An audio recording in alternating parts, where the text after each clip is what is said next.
오늘로써 제가 이 사사기 6장 7장에 나오는 기도원을 가지고 네 번째 설교하는 시간입니다.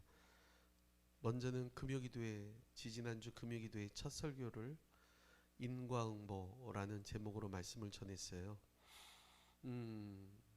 이스라엘 백성들이 미디안으로 인해서 고통을 당하게 되는 것. 이스라엘 사람 인과응보라는 것은 원인이 있으면 결과가 있다는 것이죠. 어떤 원인이 무엇인가? 이스라엘 사람들 생각은 미디안이 왼수다. 그 원수 때문에 우리가 고통을 당한다라고 하나님 앞에 부르짖었는데 그 부르짖음에 대한 하나님의 응답은 뭐냐면 아니라고. 미디안이 문제가 아니라고. 미디안 때문에 너희가 고통당하는 것이 아니라고. 너희가 하나님 앞에서 범죄함으로 인해서 너희가 고통당하는 거라고. 그 원인과 결과가 무엇인지를 가르쳐 주셨습니다. 그래서 이런 팬데믹 상황을 맞이하면서 마땅히 그리스도인이라면 물론 사회학자나 병리학자나 정치가나 다른 믿지 않는 사람들은 그 팬데믹에 대해서 연구하고 코로나가 국민에게 주는 사회에 주는 고통에 대해서 이야기할 수 있을지 모르지만 정말 그리스도인이라면 다시 한번 이런 상황을 맞이하면서 하나님 앞에 내 속에 있는 죄악과 온전하게 하나님을 예배하지 못했던 내 모습을 회개하는 것, 그것이 바른 자세다 라고 말씀을 드렸고, 두 번째 말씀은 겁장이냐 용사냐라는 제목으로 말씀을 전했는데요. 그때 하나님께서 이제 미디안을 쫓아내기 위해서 한 사람을 부르시는데 겁에 질려서 부들부들 떨고 있는 기드온을 찾아가서 말씀하시기를 큰 용사여 하나님께서 너와 함께 계시느니라 라고 말하면서 그 기드온을 용사, 큰 용사로 불러주시거든요. 그래서 그런 질문을 했었습니다. 그럼 기드온이 겁쟁이가 맞냐 용사가 맞냐? 상황으로 봤을 때 그의 어떤 성장이나 그의 행동을 봤을 때 겁쟁이가 맞습니다. 그죠? 근데 하나님은 큰 용사라고 부르신단 말이에요. 그러면 그냥 우리 입장에서 한번 보는 거예요. 그러면 기드온이 정말 겁쟁이가 맞는가 큰 용사가 맞는가? 어떤 게 맞다 그랬죠? 둘 다 맞다 그랬습니다. 겁쟁이인 것도 맞아요. 무서워서 보리를 갖다가 밀을 포도주 틀 지하에서 털고 있으니 겁쟁이 맞죠. 하나님이 명령하신 것을 지키긴 지키지만 깜깜한 야밤에 사람 없을 때 가서 그 아세라 목상을 찍어서 하나님 앞에 예배 드리는 모습을 볼 수가 있습니다. 그런데 중요한 것은 거기 한 단서가 있다 그랬습니다. 하나님께서 그에게 큰 용사라고 부르시면서 한 가지 단서를 붙여놔요. 뭐냐면 하나님께서 여호와께서 너와 함께 계신다라는 말씀이었죠. 비록 겁장일지 모르지만 하나님께서 우리와 함께 하실 때에 우리는 우리의 삶에서 승리할 수가 있습니다 라는 것이 지난주 주일 설교의 내용이었고, 그리고 엊그제 금요기도회 때 세 번째 시간을 하면서 그 손 놓지 마세요. 그 손 놓지 마세요 라는 말씀을 전했습니다. 왜 그랬냐면 이제 하나님께서 기드온을 세우시고 기드온과 함께 싸울 이스라엘의 군인들을 뽑습니다. 최초에 그 모이라고 말했을 때 이스라엘 백성들의 모인 숫자가 32,000명이었습니다. 당시 이스라엘을 침공한 미디안의 숫자는 13만 5천이었어요. 계산을 대충 해보면 4대 1의 비율쯤이 나옵니다. 4대 1? 4대 1의 싸움이 쉬울까요? 어려울까요?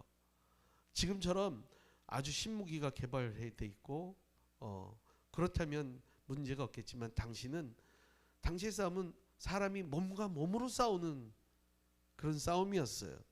그래서 무엇보다도 뭐 농부이든 어부이든 뭐 애든 어른이든 숫자가 참 중요한 거란 말이에요.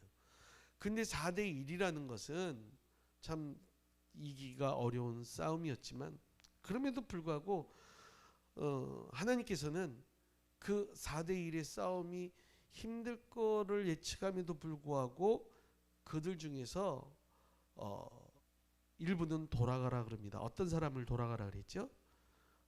전쟁을 앞두고 전쟁을 두려워하는 사람들은 돌아가라. 그랬더니 무려 22,000명이 집으로 돌아갑니다. 10,000명이 남은 거예요. 그러니까 이 10,000명은 어떤 사람들이에요? 전쟁을 두려워하지 않은 사람. 나름대로 쌈꾼들만 모인 거예요. 자, 그러면 이제 몇 대 몇으로 확률이 더 어려워진 거죠? 13대 1의 싸움이었습니다. 13대 1의 싸움. 13대 1의 싸움. 참 중과부적처럼 느꼈을 것입니다. 그런데 이 13이라는 숫자를 생각하는 순간 제가 떠오른 숫자가 있었어요. 바로 명랑 대첩을 앞두고 이순신 장군이 한 말이죠. 신에게는 아직 13척의 배가 남아 있습니다.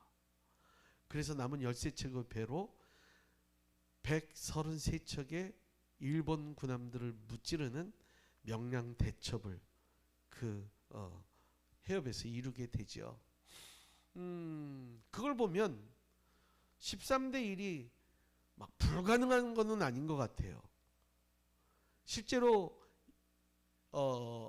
인류 전쟁사를 보게 되면 13대 1의 전쟁을 승리한 적이 간혹 있었거든요.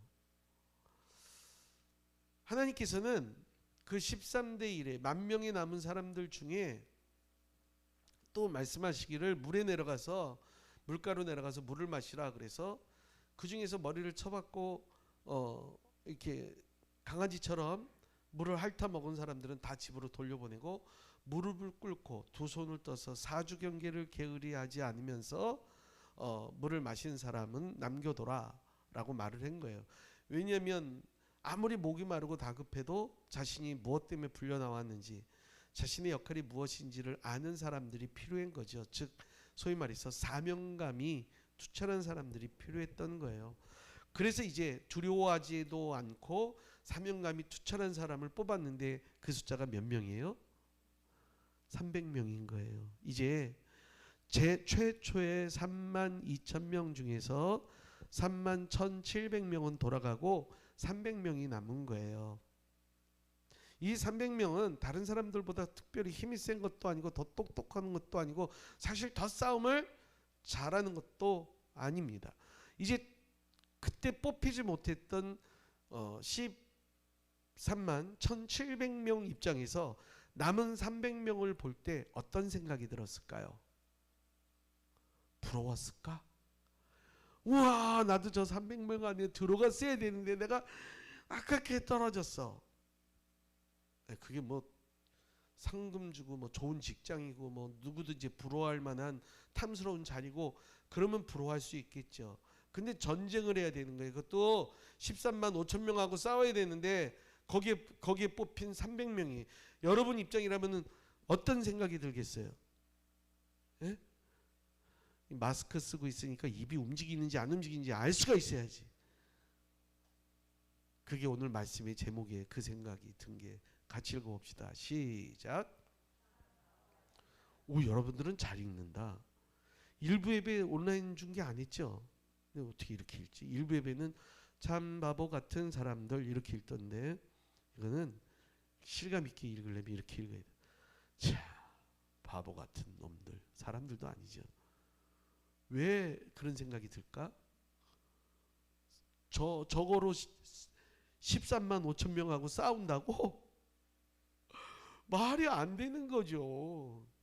한 개 남자들은 알지만 한 개의 대대가 군단급하고 붙는 거예요. 군단. 한 일개 대대가 연대도 아니야. 일개 연대도 아니고 사단도 아니고 군단도 한 개 이상일 거예요. 군단 한 개 군단이 13만이 안 될 거예요, 아마. 어마어마한 거예요. 그러면 나 가는 사람 입장에선 잘해봐. 바보 같은 놈들. 그러면서 갔을 거예요. 성도 여러분. 이 참 바보 같은 사람들을 데리고 하나님 뭘 하시려고 그러는가요? 그래서 거기에다가 하나님께서는 이 사람들을 통해서 어떤 일을 하시기를 원하셨을까요? 사랑하는 성도 여러분, 사실은 하나님께서 이 싸움을 하는데 꼭 필요한 것이 한 가지가 있었습니다. 그건 뭐냐면 이 싸움은 그냥 우리가 알고 있는 그런 전투가 아니라는 거예요. 그건 영적 싸움이라는 것을 알고 하나님께 속한 전쟁이라는 것을 아는 거예요. 에베소서 6장 12절 말씀 같이 읽어봐요. 시작. 우리의 씨름은 혈과 육을 상대하는 것이 아니요 통치자들과 권세들과 이 어둠의 세상 주관자들과 하늘에 있는 악의 영들을, 이게 사도 바울이 하신 말씀이에요. 이스라엘 백성도 마찬가지고 그리스도인들에게도 오늘을 살아가고 있는 이 시대를 살아가고 있는 성도들도 마찬가지예요. 하나님께서 택하시고 어떤 권위와 권세를 주셔서 영적 싸움을 감당하는 사람들은 32,000의 다수가 아니에요.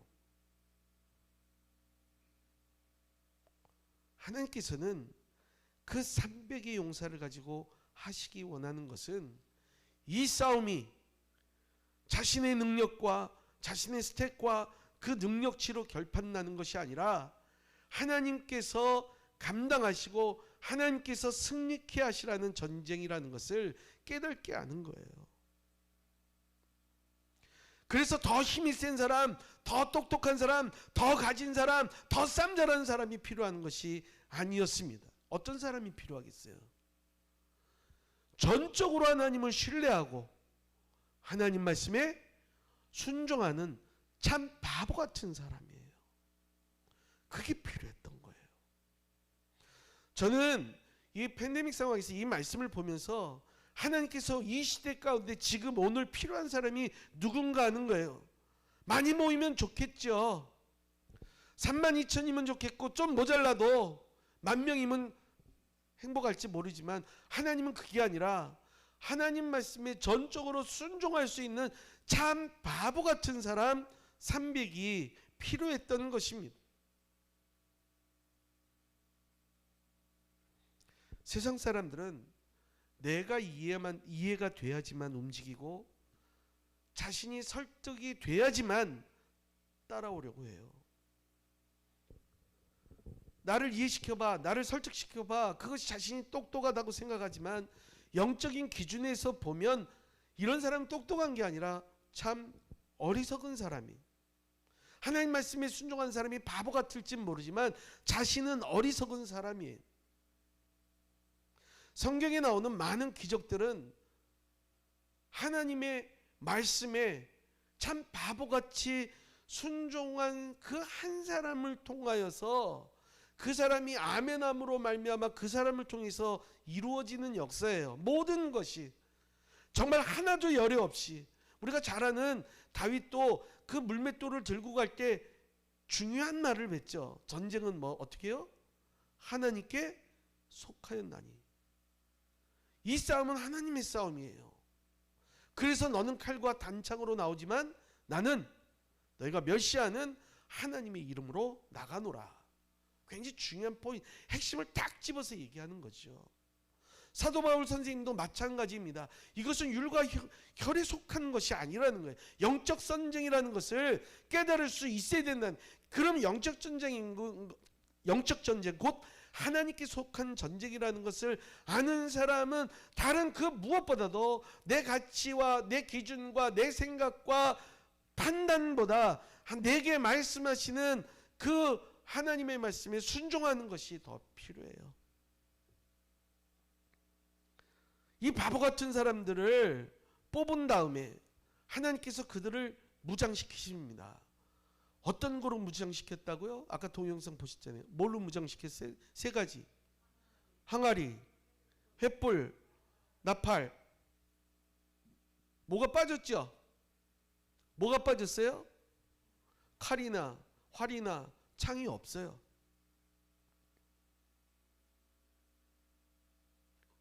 바보 같은, 어떻게 뭐야, 무장 해제시키는 거 아니야? 이런 생각이 들겠어요? 안 들겠어요? 들죠. 아, 이거는 무장 해제 아니야? 예수님을 찾아왔던 한 청년에게 예수님이 말씀하십니다. 네가 한 개 부족한 것이 있는데 네가 가진 재산을 팔아서 가난한 자들에게 나눠주고 그 다음에 나를 따르라. 파트 그 사람 머리 잘 돌아가는 사람이죠. 바보 아니야? 바보 아니야? 그거 다 내려놓으면 어떻게 되게? 그래서 예수를 믿으면서 제가 가만히 생각해 보니까 똑똑해지는 게 어려울까요? 바보가 되는 게 어려울까요? 바보가 되는 게 참 어렵습니다. 내 똑똑함이 내가 바보가 되는 것을, 하나님 말씀에 바보가 되는 것을 가로막아요. 아니, 뭔 항아리예요? 물 길러 가요? 무슨 항아리를 들고 나가라 그래요? 횃불 갖고 뭐 하려고요?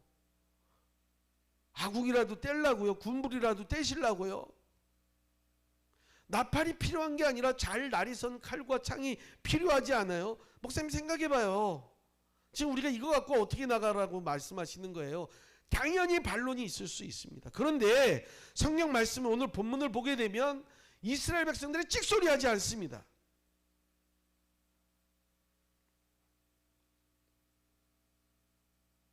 (16절) 말씀 같이 읽어보겠습니다. 시작. 300명을 세 대로 나누고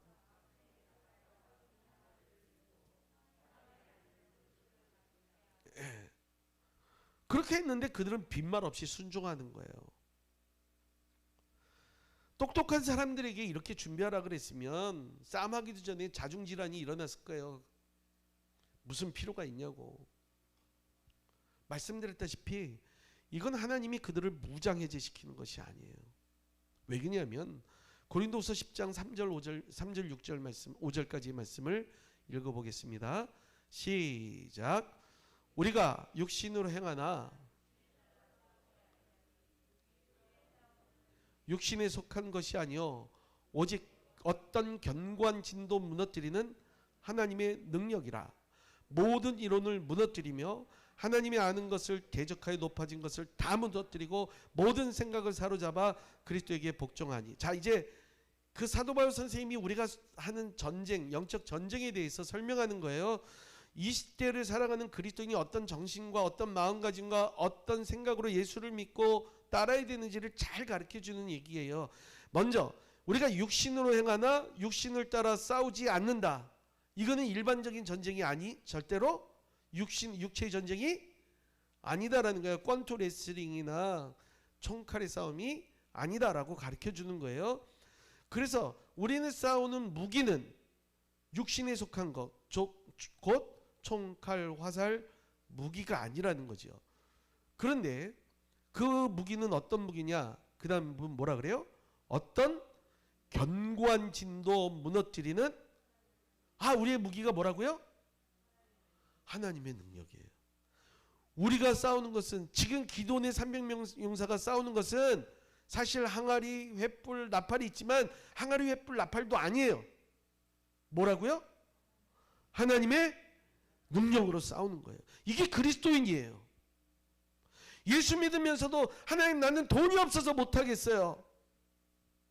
하나님 나는 힘이 없어서, 나는 누구처럼 그게 없어서 안 되겠어요. 그건 아무 상관이 없죠. 예수 믿는 거하고 똑같은 거죠. 뭐가 다르래? 그 다음 말씀 보니까 그 하나님의 능력인데요, 뭐라고 말하냐면 모든 이론을 무너뜨려요. 모든 이론을 무너뜨려. 모든 이론이 뭘까요? 하나님 말씀에 대응하는 어떤, 하나님 말씀에 반대하는 어떤 생각들, 이론들이겠죠. 그 다음에 뭡니까? 하나님을 아는 것을 대적하여 높아진 것을 다 무너뜨린다. 그러니까는 하나님을 아는 것을 방해하는 것, 하나님 말씀을 아는 것, 하나님 말씀에 순종해야 되는데 그걸 대적하는 것, 높아진 것을 어떻게 해요? 다 무너뜨리는 거예요. 그리고 마지막에 뭐라 그래요? 그리스도의 복종. 간단하게 알 수 있죠. 하나님 앞에 순종하는 것이, 하나님 말씀 앞에 순종하는 것이 그리스도인이 영적 전쟁을 감당할 때 가장 강력한 무기다라는 거예요. 300명이 이 그 시대에 제일 좋은 무기를 들었어도 13만 5천을 이길 수는 없는 거예요. 하나님은 가장 강력한 무기로 그들을 무장시키고 있는 거예요. 2차 세계대전에서 일본이 미군과의 태평양 전쟁에서 패하게 됩니다. 패하게 된 가장 큰 원인이 무엇이었느냐? 일본은 당시에 대단한 전함 함대를 가지고 있었어요. 이름을 제가 다 기억하지 못해요. 그런데 그 함대들의 특징이 있습니다. 야마모토 같은 경우는 14인치 대포를 가지고 있었어요. 그것이 세계 최초였대요. 배에다가 14인치 3일은 3, 3, 4, 12 한 50cm 정도 되는 구경이 구멍이 50cm 엄청나게 큰 대포죠. 그것을 4개를 달았어요. 내문을 그 군함은 미군이 일본함을 격침시키려면 다가가야 되는데 다가오기 전에 미리 쏴서 함몰시키는 거예요. 마치 팔이 긴 사람하고 짧은 사람하고 권투하는 거랑 똑같은 거죠. 다가가지도 못했는데 이미 막고 있는 거예요. 그런데 졌어요. 그렇게 강력한 무기가 있는데 졌어요. 왜 졌는지 아세요? 미국은 비행기를 싣고 달렸어요. 가까이 가서 쏠 필요 없어요. 그냥 멀리서 비행기 띄워갖고서는 가서 폭격해갖고 격침시켜버리는 거예요. 대포 제일 센 거 4개나 갖고 있는데도 그런 함대가 6개인가 있었는데도 쓸모없이 다 그냥 침몰됐어요. 아무 쓸모없는 대포예요. 세상에서 제일 좋은 거라고 자랑했는데 나중에 결국은 뒤에 있는 2개를 없애버리고 미국처럼 비행기를 싣고 다니면서 해보려고 그랬지만 이미 전세가 기울여서 끝났어요. 태평양전쟁. 마찬가지입니다. 그리스도인이 영적 전쟁 하나님께서 맡겨주신 그 싸움을 감당할 때에는 하나님께서 필요한 것을 주지 여러분 생각에 내가 필요한 것을 갖추는 것은 아무리 쓸모있고 자랑하고 뽐내고 싶어도 쓸모가 없는 거예요. 여리고성을 정복하는 싸움도 전술의 싸움, 전략의 싸움, 무기의 싸움이 아니었습니다. 견고한 여리고성을 무너뜨리려면 그 무엇보다도 아주 강력한 공성무기가 있어야 돼요. 근데 그들은 벽 하나 허물림이 없었어요. 그래도 하나님께서 하나님 말씀에 순종하게 될 때 하나님께서 그 견고한 여리고성을 무너뜨리는 것을 보게 됩니다. 그러면 이스라엘 백성들이 당시에 가졌던 가장 강력한 무기는 무엇이었습니까? 순종이었습니다. 하나님 말씀에 전적으로 순종하는 거예요. 결국 이 싸움에 오늘 이 말씀을 보면서 하나님께서 기드온을 통하여서 미디안과 싸우는 이 영적 전쟁도 가만히 살펴보면 이스라엘과 미디안의 싸움이 아니에요. 이미 그 싸움은 끝난 싸움이에요. 하나님께서 승리하게 하겠다라고 선포하시는 싸움이에요. 뭐냐면 과연 이 300명이 이 바보들이 얼마나 자기를 부인하는지 자기를 쳐서 복종시키는지 자기의 이론과 생각과 높아진 것들을 하나님 앞에서 수그리고 그 말씀에 순종하는지 그거를 깨닫게 하는 거예요. 그거를 깨닫는 순간 그 항아리 안에는 횃불만 담기는 것이 아니에요. 그 나팔 소리에는 요란한 파이런만 나는 것이 아니에요.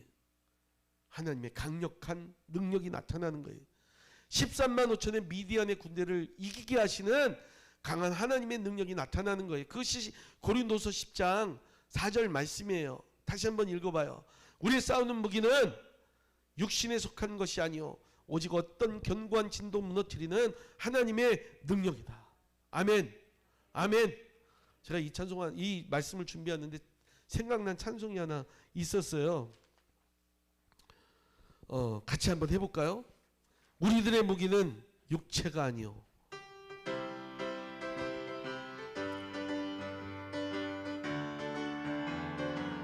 우리들의 노루들의 먹이는 육체가 아니요 그러나 강하오 참으로 강하오 너희들의 먹이는 육체가 아니요 그러나 강하오 성령한 견고한 죄를 파하는 강력이요 강한 힘이요 참으로 강하오 견고한 죄를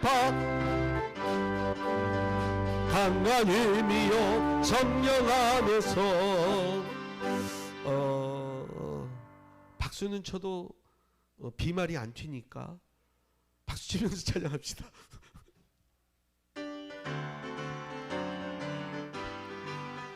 우리들의 먹이는 육체가 아니요 그러나 강하오 참으로 강하오 우리들의 먹이는 육체가 아니요 그러나 강하오 성령한 견고한 죄를 파하는 강력이요 강한 힘이요 참으로 강하오 견고한 죄를 파하는 강력이요 강한 힘이요 성령 안에서. 고린도후서 4장 7절 말씀을 같이 읽어보겠습니다. 사도 바울 말씀인데요. 고린도후서 4장 7절입니다. 시작. 우리가 이 보배를 질그릇에 가졌으니 이는 심히 큰 능력은 이 전쟁을 이렇게 하시는 이유를 아는 거예요. 아시겠죠? 뭐라고요? 능력의 심이 큰 것이 하나님께 있고 우리에게 있지 않음을 왜냐하면 이스라엘 백성은 조금의 성공과 조금의 성취를 맛보면 자기 건 줄 알았어요. 내가 힘이 세서, 내가 잘나서, 내가 노력해서, 내가 열심히 했기 때문에, 내가 땀 흘리고 내가 아꼈기 때문에 그래서 자기 안에 있는 줄 알았어요. 이 미디안이 와서 고통당하며 극심한 고난을 당한 이유도 바로 그것이었어요.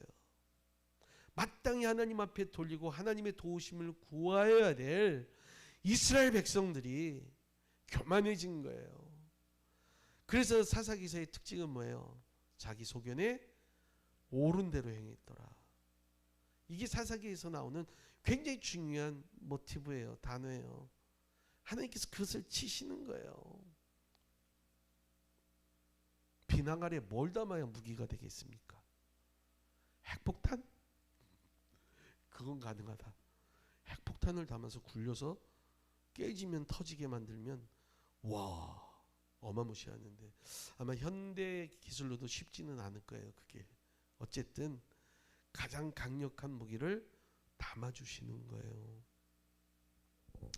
예전에 제가 군대 있을 때 읽은 책 중에 야외의 밤 또 길갈에서라는 두 권의 책이 있는데 그건 조성기 씨라는 분이 쓴 책인데 지금은 글을 안 쓰시는 것 같아요. 근데 저는 군대 있을 때 그걸 얼마나 흥미진진하게 읽었는지 그게 왜 그러냐면 UBF라고 기독교 대학교 안에 있었던 대학생 선교단체의 한 이름인데 저희 당시만 해도 UBF는 굉장히 유명한 그런 선교단체였고 거기서 나오는 책들 성경 공부 교재들은 굉장히 유명할 때였어요. 그래서 잘 알고 있었는데 이제 거기서 일어나는 에피소드들을 담은 그런 이야기해주는 책이었는데 그 중에서 하나가 뭐냐면 이제 각 그룹을 맡고 있는 대학생들을 그룹을 맡고 있는 리더들이 있잖아요. 그 리더들을 교육시킬 때 세 가지가 있었는데 하나는 푸싱 파워를 기르자. 두 번째는 꼬시지 말고 기도하자. 세 번째가 군대물을 빼자. 뭐 이게였어요. 근데 이제 제가 여러분 재미 안 있어요? 재미 없으면 안 하는. 난 굉장히 재밌어서 얘기하는데 표정이 재미없어. 그 중에 이제 뭔 일이 벌어지냐면 목회자도 마찬가지예요. 지금도 저도 마찬가지인데 일반적으로 청년들한테 이제 이렇게 뭐 소고를 맡겨놓으면 어떤 일이 벌어지면 이 오빠가 생기는 거야.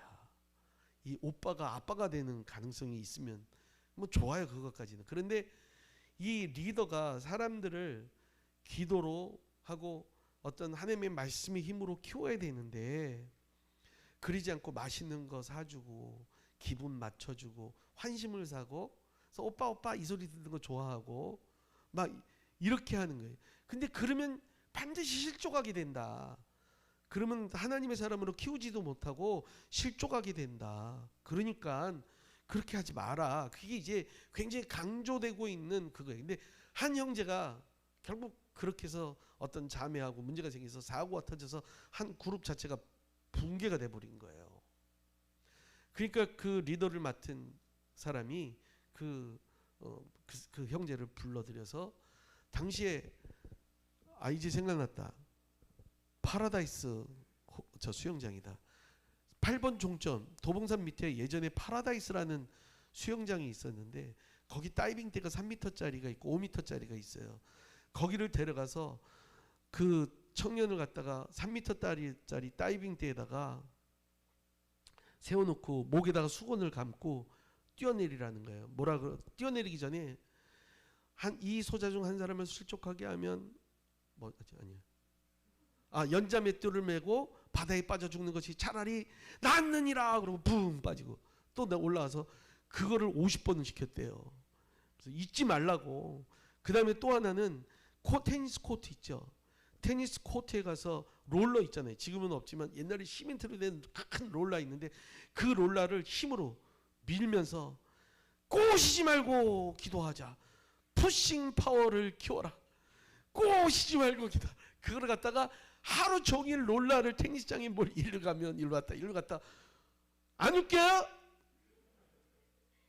이렇게 해서 웃게 만들어요. 근데 저는 굉장히 공감했어요. 그 말에.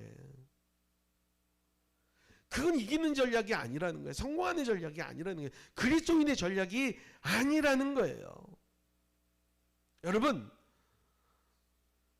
이런 어려운 팬데믹 상황에서도 이기고 승리할 수 있는 하나님의 군사들이 되기를 주님의 이름으로 축원합니다. 그럼 중요한 것이 있어요. 참 바보 같은 사람들이 돼야 된단 말이죠. 참 바보 같은 사람들의 가장 강력한 특징이 무엇이냐? 하나님 말씀에 순종하는 거예요. 왜? 내 안에는 그걸 이길 힘이 없는 걸 알기 때문이에요. 내 안에 부어주신 하나님의 능력이 가장 크다는 것을 깨닫기 때문이에요. 그걸 깨달으면 그 다음에는 쉽습니다. 그 다음엔 쉽습니다. 13만 5천의 미디안이 그냥 맥없이 물러갑니다. 왜 그런지 아세요? 9절 말씀을 마지막으로 읽겠습니다. 9절 말씀입니다. 시작. 그 밤에 여호와께서 기드온에게 이르시되 일어나 진영으로 내려가라. 싸움하기 전이니까 끝나고 난 다음이니까 싸우기 전이에요. 싸우기 전인데 하나님 뭐라 그래요? 그것을 내 손에 이건 이미 이긴 싸움이라는 거예요. 하나님 말씀에 순종하고 나아가게 되니까 그것은 이긴 싸움이라는 거예요.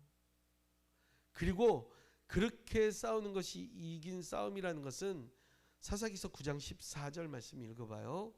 14절 말씀 시작. 그의 친구가 대답하여 이르되 이는 다른 것이 아니라 이스라엘 사람 요아스의 아들 기드온의 칼이라. 하나님 미디안과 그 모든 진영을 그의 손에 넘겨 주셨느니라 하더라. 누가 한 말인지 아세요? 누가 한 말이에요? 보게 되니까 14절 말씀을 보면 미디안 사람이 한 말이에요. 보초가 둘이 서고 있는 거예요. 그 중에 하나가 나 이상해. 어제 이상하게 뒤숭숭한 꿈을 꿨어. 무슨 꿈인데? 저쪽 이스라엘 진영에서 보리떡 하나가 굴러오더니 우리 진영을 박살내버리는 거야. 그랬더니 그 꿈을 듣고 있던 다른 보초 하나가 한 얘기가 그 14절 말씀이에요.